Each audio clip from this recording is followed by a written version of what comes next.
नमस्कार मुलांनो, आदिराज क्लासेस या यूट्यूब चॅनलमध्ये तुमचं सर्वांचं स्वागत आहे। तर बघा, पाठीमागच्या व्हिडिओमध्ये आपण सराव संच 1.4 मधला प्रश्न पहिला आणि दुसरा बघितलेला आहे। आता या व्हिडिओमध्ये आपण तिसरा आणि चौथा हे दोन प्रश्न बघणार आहोत आणि त्यासोबतच आपला हा सराव संच 1.4 जो आहे तो संपणार आहे। ओके, तर बघा डिटेलमध्ये आता हे सुद्धा दोन क्वेश्चन जे आहेत आपल्याला सोडवायचे आहेत आणि ते काळजीपूर्वक एक स्टेप आणि स्टेप सुद्धा तुम्ही व्यवस्थित लक्ष द्या, म्हणजे ते तुम्हाला एक्झाममध्ये सोडवताना सोपं पडेल। ओके, तर बघा पहिला प्रश्न म्हणजे तिसरा प्रश्न आहे, त्यातलं समीकरण बघा दोन्हीही 27/(x-2) अधिक 31/(y + 3) बरोबर 85 आणि दुसरं समीकरण आहे 31/(x-2) अधिक 27/(y + 3) बरोबर 89। ठीक आहे, आता नेहमीप्रमाणे त्यांनी जे आपल्याला दोन समीकरणे दिलेले आहेत ते आपण लिहून घेऊया आणि त्याला आपण काय करूया, नंबर देऊयात। ओके, 27/(x-2) अधिक 31/(y + 3) बरोबर 85 हे आपलं समीकरण 1 आहे आणि दुसरं समीकरण आहे 31/(x-2) अधिक 27/(y + 3) बरोबर 89। ठीक आहे, हे आपलं समीकरण आहे दुसरं। आता ह्याच्या बघा या जी समीकरण आहे त्याची तुम्ही डावी बाजू बघा। डावी बाजू जर तुम्ही ऑब्झर्व केली तर या ठिकाणी तुम्ही बघू शकता नंबर फक्त काय इथं या ठिकाणी त्यांनी जागा बदललेल्या आहेत। दोन्ही जे समीकरणांचं जे छेदस्थान आहे ते सारखंच दिसतं आपल्याला आणि त्यांचे जे अंशस्थानचे नंबर आहेत त्यांची अदलाबदल झालेली आपल्याला दिसते। ओके, ठीक आहे। सो आता हे आपण काय केलेलं आहे, तर समीकरणांना नंबर आपण दिलेला आहे।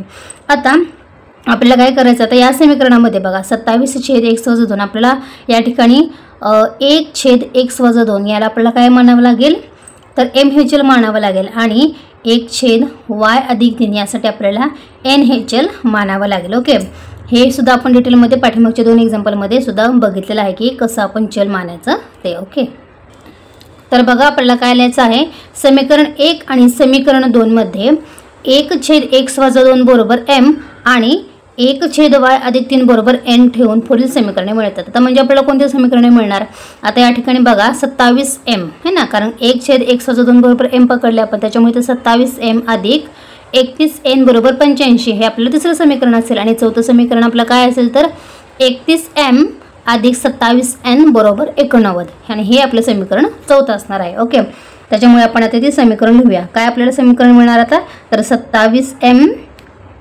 अधिक 31n बरोबर 85 हे आपलं समीकरण तिसरं आणि चौथं समीकरण आहे बघा 31m अधिक 27n बरोबर 89 हे आपलं समीकरण चौथं आहे। ओके, आता हे दोन्ही समीकरणांचं आपल्याला काय करायचं आहे तर ऑब्झर्व करायचं आहे। आता या ठिकाणी बघा या ठिकाणी दोन्ही ठिकाणी 27 आणि इथं 31 आहे। ठीक आहे, आणि सगळीकडे जर आपण बघितलं तर दोन्हीही समीकरणांना अधिक चिन्ह आहे, त्याच्यामुळे आपण काय करू शकतो तर ह्यांची आपण बेरीज करू शकतो। त्याच्यामुळे समीकरण 3 आणि समीकरण 4 यांची आपण काय करणार आहोत तर बेरीज करणार आहोत।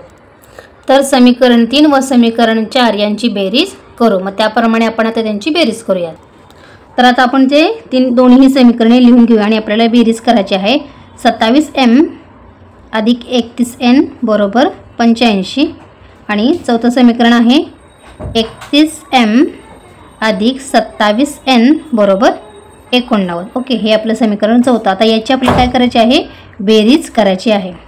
आता बघा 27 आणि 31 किती होतात, तर ते 58 होतात, त्याच्यामुळे इथं 58m येईल आणि पुन्हा इथं सुद्धा ह्यांची बेरीज ही 58च येणार आहे। 58n बरोबर 85 आणि 89 किती होतात, तर ते 174 होतात। ओके, आता बघा 58 आणि इथे या ठिकाणी 174 म्हणजेच 58 त्रिक 174 होतात। ओके, सो त्याच्यामुळे आपण इथं इझिली लिहू शकतो आता m अधिक जर 58 प्रत्येकाला भागलं तर काय होईल बघा, इथं 3 राहतील, कारण का 58 त्रिक 174 आहे, त्याच्यामुळे इथे किती येतील तर ते 3 येतील। ओके, सो m अधिक n आपल्याला किती मिळालं बघा, तर ते 3 मिळालेलं आहे। ओके, त्यानंतर आता बघा आपल्याला आता काय करायचं आहे, m अधिक n 3 हे तर मिळालेलं आहे। आता आपण काय करणार आहोत तर समीकरण 4 मधून समीकरण 3 आता वजा करायचं आहे, म्हणजे समीकरण 4 मधून समीकरण 3 आपल्याला वजा करायचं आहे। तर बघा समीकरण 4 मधून समीकरण 3 आपण वजा करूया, त्यानुसार आता आपण इथं समीकरण 4 आता लिहून घेऊया। म्हणजेच काय आहे बघा, तर 31m अधिक 27n बरोबर 89 हे आपलं समीकरण चौथं आणि आपल्याला काय करायचं, वजा करायचं आहे तिसरं समीकरण 27m अधिक 31n बरोबर 85. ओके, हे आपलं समीकरण आहे. सॉरी, हे तिसरं समीकरण आहे. आणि हे जे m अधिक n बरोबर 3 आहे हे आपलं पाचवं समीकरण. ठीक आहे. तर ह्याचं आपल्याला तर काय करायचं आहे, वजाबाकी करायची आहे. ओके, आता 31 मधून 27 गेले, किती राहिले बघा. या ठिकाणी आता आपल्याला वजा असेल, इथं सुद्धा इथं वजा येईल आणि इथं सुद्धा वजा येईल. वजा असलं की चिन्ह सगळे बदलतात. राईट. सो आता इथं 31 मधून 27 गेले, किती राहतात बघा. तर इथं 4m राहतात. ठीक आहे. आता 27n आणि वजा 31n आहे. ठीक आहे. मोठ्या संख्येला चिन्ह वजा असल्यामुळे उत्तरामध्ये वजा येईल. म्हणजे 31 मधून 27 गेले, किती राहिले, 27 गेले, हे 4 राहिले. परंतु 31ला वजा चिन्ह असल्यामुळे उत्तरामध्ये काय येईल बघा, तर वजा चिन्ह येईल. कारण का 31 हे कसं आहे, मोठी संख्या आहे. सो 4n बरोबर 89 वजा 85 आहे. ओके, त्याच्यामुळे इथं किती येतील बघा, 4 येतील. प्रत्येक ह्याला जर आपण प्रत्येक पत्रात 4ने जर भागलं तर आपल्याला इथे किती मिळेल बघा. पुढचं समीकरण मिळेल m वजा n बरोबर 1 आहे. ठीक आहे. या ठिकाणी आपल्याला 1 मिळेल. आणि हे जे समीकरण आहे ते आपलं समीकरण 6 असणार आहे.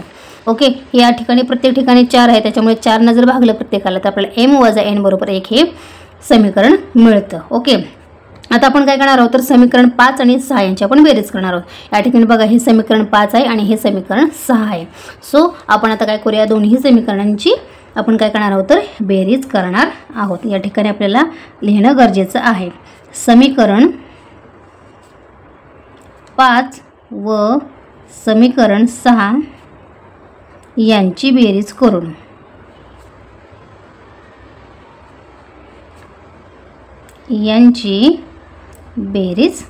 ओके, मग आता यांची आपण बेरीज करूया. म्हणजेच आता 5वं समीकरण आहे, 5 समीकरण m अधिक n बरोबर 3 समीकरण हे 5वं समीकरण 6 आहे m वजा n बरोबर 4. सॉरी, या ठिकाणी 1 आहे.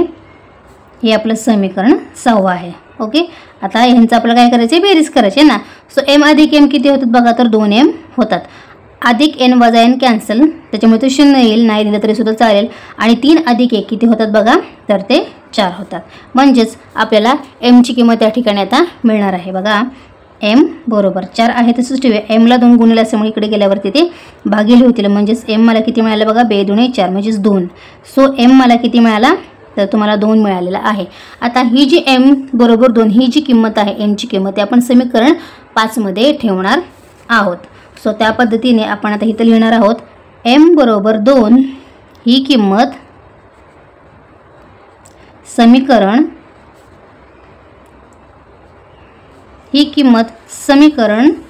5 मध्ये ठेवू. बरोबर. आता समीकरण 5 जे आहे ते आता आपण लिहून घेऊया. समीकरण 5 आपलं कोणतं आहे, तर m अधिक n बरोबर 3 हे समीकरण 5 आहे. आता याच्यामध्ये m ची किंमत आपल्याला 2 ठेवायची आहे. म्हणजेच 2 अधिक n बरोबर 3. म्हणजेच आता n ची किंमत आपण काढू शकतो. n बरोबर 3 आहे, तशीच ठेवूया. n इथं पॉझिटिव्ह आहे, तिकडे गेले किती निगेटिव्ह, म्हणजेच वजा होतील. सो आपल्याला n ची किंमत किती मिळाली बघा, 3 वजा 2 म्हणजेच 1 मिळालेली आहे, है ना. सो आता m पण मिळाला आणि आपल्याला n सुद्धा मिळालेला आहे. सो m आणि m च्या पण किमती काढलेल्या आहेत. परंतु m आणि n ला आपण ऑलरेडी त्यांच्या काय संख्या मांडलेल्या होत्या, म्हणजेच 1/x - 2 बरोबर m मांडलं होतं आणि 1/y अधिक 3 बरोबर आपण n असं मांडलं होतं. ओके, तर बघा, परंतु 1/x - 2 बरोबर m आपण मांडलेलं होतं आहे ना, आणि 1/y अधिक 3 बरोबर n असे आपण मांडले होते. आणि म्हणून m आणि n च्या किमती आपण आता वरील समीकरणात लिहूया. वरील समीकरणात म्हणजे 1/x - 2 बरोबर m ची या ठिकाणी किंमत लिहायची आहे आणि 1/y अधिक 3 बरोबर n ची जी काही किंमत आलेली आहे ती आपण लिहायची आहे. आणि याच्यावरून आपल्याला x आणि y च्या किमती मिळणार आहेत. ओके, आणि त्याच्यामुळे आता आपल्याला काय मिळेल बघा, नेक्स्ट स्टेप, तर 1/x - 2 बरोबर m ची किंमत किती आलेली आहे बघा, इथं 2 आलेली आहे. ओके, सो याच्यावरून आपण काय करू शकतो, तर x ची किंमत काढू शकतो. आता आपण काय करूया, x - 2 आपण ह्या ठिकाणी तिरकस गुणाकार करूया. म्हणजेच या ठिकाणी तर 1 राहील. आता या ठिकाणी काय होईल बघा, 2 गुणिले कंसामध्ये x - 2 राहील. ओके, इथं भागिले असल्यामुळे इकडे गेल्यावरती ते गुणिले होणार आहेत. 1 बरोबर 2 गुणिले x करायचं आहे. दोन्ही आतमध्ये कंसातल्या संख्यानं गुणायचं आहे. 2 गुणिले x म्हणजेच 2x वजा 2 दुणे 4. ओके, इथपर्यंत समजलं. आता आपण काय करणार आहोत बघा, तर 2x आपण आता घेऊया. म्हणजेच बघा, आता या ठिकाणी 2x बरोबर, ठीक आहे. आता आपण काय करणार आहोत, आता हे जे वजा 4 आहे ते आपण या साईडला घेऊया. 2x आपण आहे तसंच ठेवूया. वजा 4 आहेत, डाव्या साईडला घेतलं तर ते वजा 4 अधिक 4 होतील. म्हणजेच इथं बघा 1 अधिक 4 होतील. कळालं तुम्हाला इथपर्यंत? ओके, सो आता बघा 2x बरोबर 1 अधिक 4 किती झाले तर ते 5 झाले. ठीक आहे, म्हणजेच मला x ची किंमत किती मिळाली बघा, तर x बरोबर 5 आहे तशीच ठेवायचे. x ला 2 गुणिले असल्यामुळे ते भागिले होतील. म्हणजेच x ची किंमत मला किती मिळाली बघा, तर ती 5/2 मिळालेली आहे. ओके, सो हे जे आहे ते आपण सोडवलेले ते व्यवस्थित तुम्ही लक्षात ठेवा. ठीक आहे, इथं जर चुकलं तर x ची किंमत तुमची चुकू शकते. ठीक आहे, सो x ची किंमत आपल्याला मिळालेली आहे. आता आपण काय करूया, y ची किंमत काढूया. ठीक आहे, मी या ठिकाणी इथेच तुम्हाला y ची किंमतसुद्धा काढून दाखवते, म्हणजे ते तुम्हाला टॅली करायला बरं पडेल. सो 1/y+3 बरोबर n ची किंमत आपण किती घेतलेली आहे, म्हणजेच आपल्याला किती मिळालेलं आहे बघा, तर ते आपल्याला 1 मिळालेलं आहे. त्याच्यामुळे आपण 1 लिहूया. इथं सुद्धा आपण आता काय करणार आहोत, तर गुणाकार करणार आहोत. म्हणजेच बघा, तर 1 बरोबर 1 आहे तसंच ठेवणार आपण इथे. ठीक आहे, y तिकडे गेला, y+3 म्हणजेच तिथे 1 आहे, तिथं फक्त y+3च आता राहील. ठीक आहे, म्हणजेच आता बघा y बरोबर 1 आहे तिथंच ठेवा, 3 अधिक आहेत या साईडला गेलो की तो काय होणार आहे, तर -3 होणार आहे. म्हणजेच बघा 1-3. ठीक आहे, मी फक्त त्यांची जागा बदलते, त्याच्यामुळे त्याची चिन्हसुद्धा बदलणार आहेत. म्हणजेच मला y ची किंमत किती मिळाली बघा, 1-3 म्हणजेच -2. ठीक आहे, y ची किंमत मला किती मिळालेली आहे बघा, तर -2 ही मिळालेली आहे. x आहे 5/2 आणि y आहे -2, म्हणजेच x आणि y ची किमती मला मिळालेल्या आहेत. म्हणजेच उकल किती आहे त्याच्या समीकरणाची, तर 5/2 आणि -2 ही दिलेल्या समीकरणाची उकल आहे असे आपण म्हणू शकतो. तर बघा आपल्याला शेवटी काय लिहायचं आहे, xy बरोबर 5/2 -2 ही दिलेल्या समीकरणांची उकल आहे आणि म्हणून xy बरोबर 5/2 आणि -2 ही उकल आहे असे आपण म्हणू शकतो. ओके, तर अशा पद्धतीने बघा आपल्याला जो तिसरा प्रश्न जो आहे तो आपण व्यवस्थितपणे मी तुम्हाला सांगितलेला आहे. ओके, काय डाऊट असेल तर याही प्रश्नाचं तुम्ही मला कॉमेंटमध्ये सांगू शकता. ओके, आता याच्यातला चौथा प्रश्न काय आहे बघा, तर ते सुद्धा आपण बघणार आता आहोत. तर बघा चौथा प्रश्न आपल्याला त्यांनी काय विचारला आहे आपण आता लिहूया, बघूया तो. 1/3x अधिक y अधिक 1/3x वजा y बरोबर 3/4 आणि दुसरं समीकरण आहे 1/2 गुणिले 3x अधिक y वजा 1/2 गुणिले 3x वजा y बरोबर वजा 1/8. ओके, तर अशा पद्धतीचं हे एक्झाम्पल जरा थोडंसं मोठं आहे पण सोपं आहे, त्याच्यामुळे व्यवस्थित मी डिटेलमध्ये सांगते, ते तुम्ही लक्षपूर्वक आता बघायचं आहे. आता बघा हे जी दोन्ही सुरुवातीला जी त्यांनी उदाहरण आपल्याला समीकरणाचे दिलेले आहेत ते आपण नेहमीप्रमाणे लिहूया आणि आपण त्याला काय करूया, नंबर देऊया. 1/3x अधिक y अधिक 1/3x वजा y बरोबर 3/4 हे आपलं समीकरण पहिलं असणार आहे. आणि दुसरं समीकरण आहे 1/2 गुणिले 3x अधिक y वजा 1/2 गुणिले 3x वजा y बरोबर वजा 1/8 हे तुमचं समीकरण हे दुसरं असणार आहे. आता ह्या दोन्ही समीकरणांकडे व्यवस्थित लक्ष द्या. तर या ठिकाणी तुम्ही बघू शकता बघा 1/3x अधिक y समीकरण 1 मध्ये आहे आणि दुसऱ्या समीकरणामध्ये सुद्धा 1/3x अधिक y आहे. ओके, पहिल्या समीकरणामध्ये 1/3x वजा y आहे आणि दुसऱ्या समीकरणामध्ये येथे 1/3x वजा y आहे. म्हणजेच आपण 1/3x अधिक y यासाठी m मानायचं आहे आणि 1/3x वजा y यासाठी आपण n मानायचं आहे. ओके, सो अशा पद्धतीने आपल्याला ते चल मानायचं आहे आणि मग पुढचं आपण एक्झाम्पल जे आहे ते सोडवणार आहोत. तर बघा समीकरण 1 आणि 2 मध्ये 1/3x अधिक y बरोबर m आणि 1/3x वजा y बरोबर n ठेवून पुढील समीकरणे मिळतात. आता या ठिकाणी तुम्ही बघा इथं आपल्याला काय मिळेल, आता यासाठी आपण m म्हणलेलं म्हणजे इथं आपल्याला m मिळेल ना, m अधिक n बरोबर 3/4 आणि या ठिकाणी काय होईल बघा, इथं 1/2 आहे ना, सो इथं 1/2 गुणिले m होईल आणि वजा इथं सुद्धा 1/2 आहे, त्याच्यामुळे इथं वजा 1/2 गुणिले n आणि बरोबर वजा 1/8 हे आपल्याला चौथं समीकरण मिळेल. सो पहिल्या समीकरणामध्ये m ठेवलं तर आपल्याला काय मिळेल बघा, तर m अधिक n बरोबर 3/4 आहे ना, हे समीकरण आपल्याला तिसरं असणार आहे. आणि दुसरं चौथं समीकरण आपल्याला काय मिळेल बघा, तर 1/2m वजा 1/2n बरोबर वजा 1/8 हे आपलं समीकरण चौथं असणार आहे. ओके, तर हे अशा पद्धतीने बघा तिसरं आणि चौथं समीकरण आपल्याला मिळेल. आता आपण काय करणार आहोत बघा, आता समीकरण जे आपलं तिसरं आहे त्याला आपण काय करूया, तर आता आपण त्याला सोपे रूप देणार आहोत. सो या ठिकाणी तुम्ही लिहायचं आहे समीकरण 3 ला सोपे रूप देऊ. सोपे रूप देऊ. आता आपल्याला सोपे रूप द्यायचं आहे म्हणजेच आपण काय करणार आहोत बघा. तर आपल्याला आता छेदांचा लसावी काढायचा आहे. ठीक आहे, छेदांचा आपण आता लसावी काढूया. त्याचे समीकरण आहे ते आता अगोदर आपण लिहून घेऊया. m अधिक n बरोबर 3/4. आता आपण इथं कंसात लिहायचं आहे छेदांचा लसावी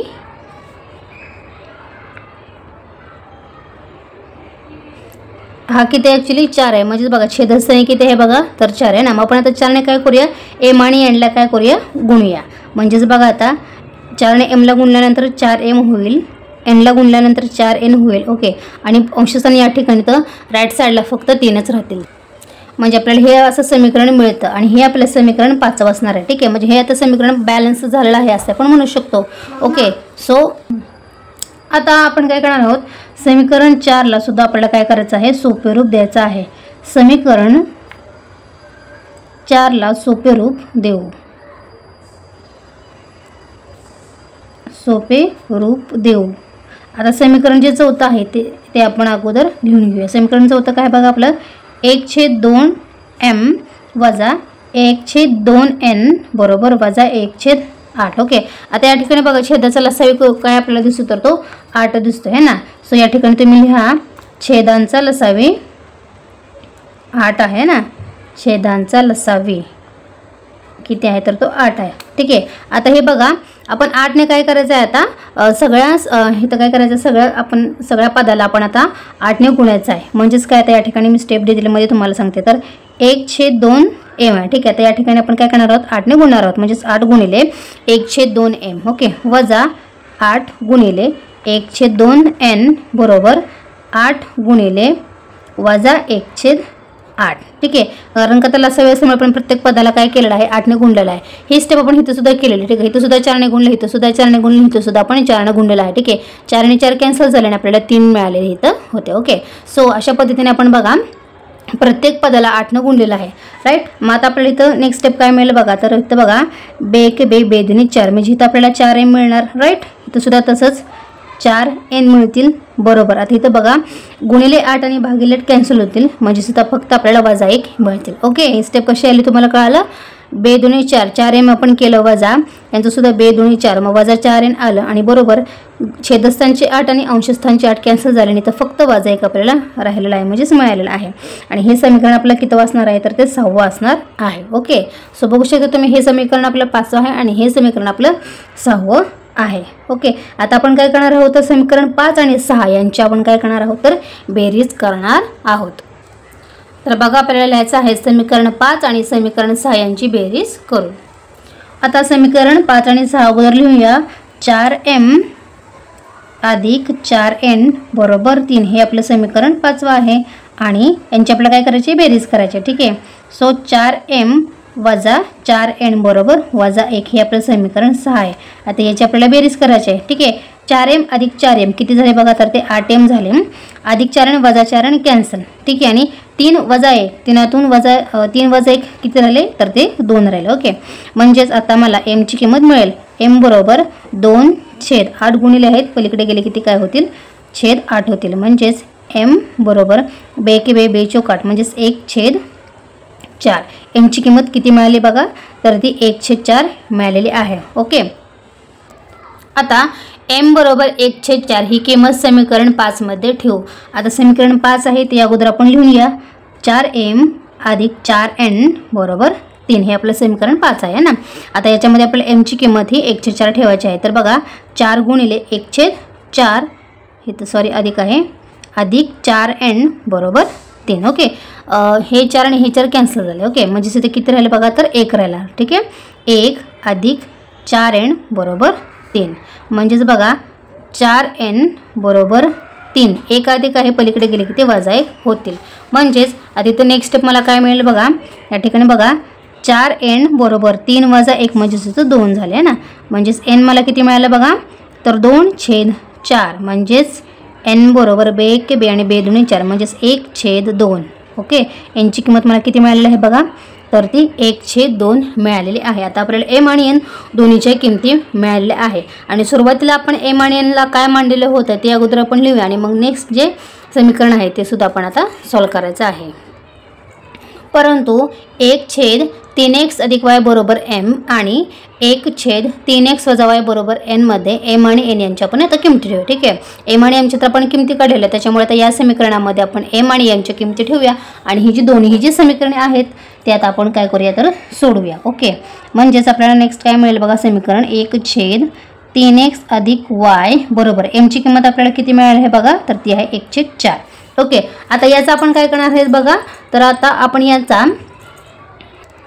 याचा आपण आता व्यस्तांक घेऊया. ओके, व्यस्तांक म्हणजेच काय आहे, 1/3x अधिक y चा व्यस्तांक 3x अधिक y होय आणि 1/4 चा व्यस्तांक काय होणार आहे तर ते 4 होणार आहे. ओके, म्हणजेच आता व्यस्तांक घेऊया, तर 3x अधिक y बरोबर 4. इथं आपल्याला कारण लिहायचं आहे व्यस्तांक घेऊन. बरोबर, आपल्याला या ठिकाणी दिसते आपण व्यस्तांक घेतलेला आहे, म्हणजेच 3x अधिक y बरोबर 4.